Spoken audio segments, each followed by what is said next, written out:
all know that we are dealing with FromSoft, right? And along with the DLC came a barrage of hilarious glitches. Oh, I've been impaled. Like this wacky son of a gun, for example. I have several questions. Have you put your tiny, greasy hands on any of the boss weapons yet, my little Baconator? If you're still considering what Remembrance toy to use for the rest of your skibidi adventures in the Land of Shadows, I want to suggest you to try this one. The Greatsword of Damnation. It is obtained after defeating a super-secret boss in a super-secret area that we are not going to mention because of spoilers, as the DLC is still young and some of you poggies probably haven't played it yet. It is mostly a strength weapon with some dexterity and faith scaling, packing decent punches overall. The moveset is just like the moveset of the Claymore, a classic of the Souls series, consisting of the classic overhead swing for the light attacks,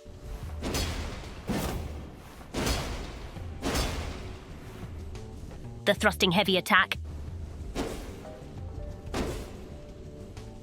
and the thrusting crouch and roll attacks.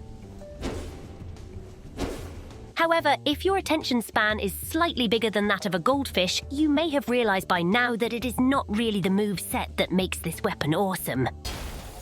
What the Whoa, what the fuck? It's its disgustingly glitchy Ash of War.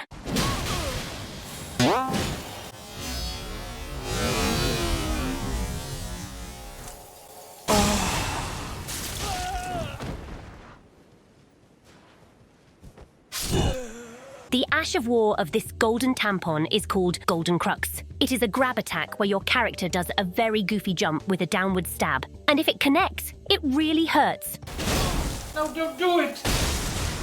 Sometimes both the goofy stab and the grab will deal damage, resulting in the thing basically either almost one-shotting you or outright sending you down to push daisies up, which is pretty funny if you ask me. But as you may have guessed already, that is not the end of the meme. You see, the grab attack of the weapon behaves strangely, to say the least. One may think that this abomination of a bug is caused by something as simple as a janky, huge hitbox. But the reality is that the hitbox of this attack is relatively accurate to what the animation shows. The problem of the attack lies in FromSoft's way of handling latency with its netcode. As you can see, in case you don't know what I'm talking about, let me bring you up to speed. Latency is defined as the delay before a transfer of data begins following an instruction for its transfer. It's how much time it takes for an action you perform to happen on screen.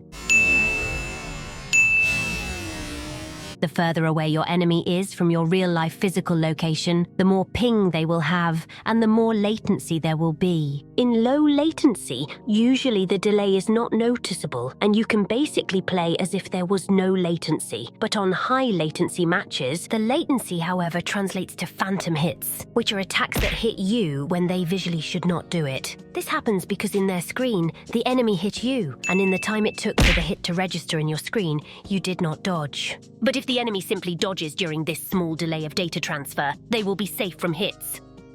Except when talking about this Ash of War. Because as long as you touched the enemy with your weapon while they were not rolling on your screen, it would not matter what they do on their screen.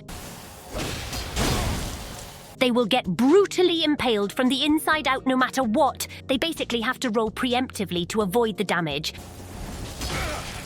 And that may not even work sometimes. And as if that were not enough, the Ash of War deals a metric ton of damage,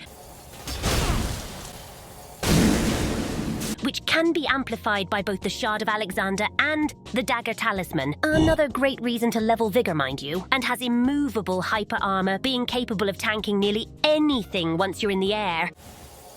Nope. Making it an insane trading machine. Overall, the weapon is pretty awesome for PvP due to this hideous bug. In PvE, though, it's not so great.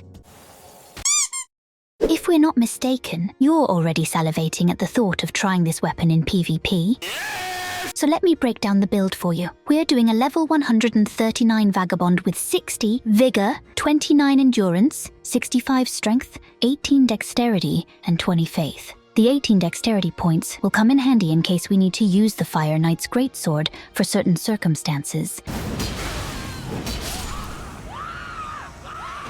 And the 20 Faith points are there to cover the base requirements for the Greatsword of Damnation. The weapon scales better with strength, which coincidentally also increases the damage of the Ash of War.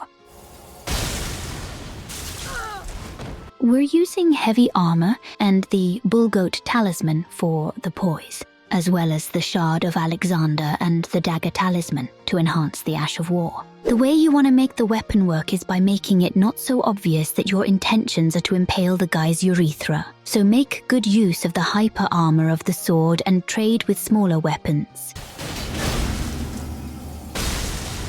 After stunning them, try using the Ash of War. If the enemy mashes, it's Jova for them. If they try to roll out of danger, it may also be Jova for them.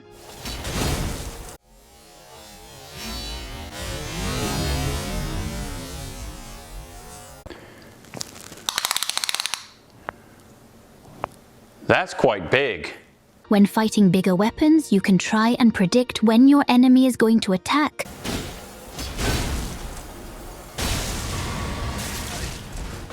For a trade that you're most definitely going to win.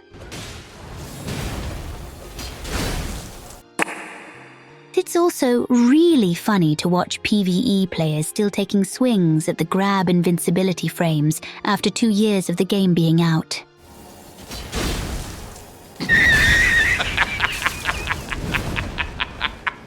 And if you miss, remember that you have the follow-up in case of an emergency.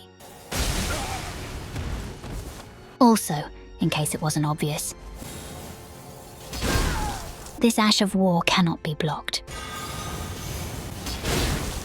Because, well, it's a grab move. Invasions work basically the same way because the invaded gamers tend to be extremely overconfident.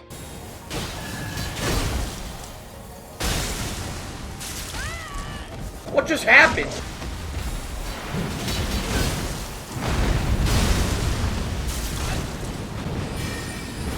And that's basically it. You now have the knowledge and tools to start dunking goobers.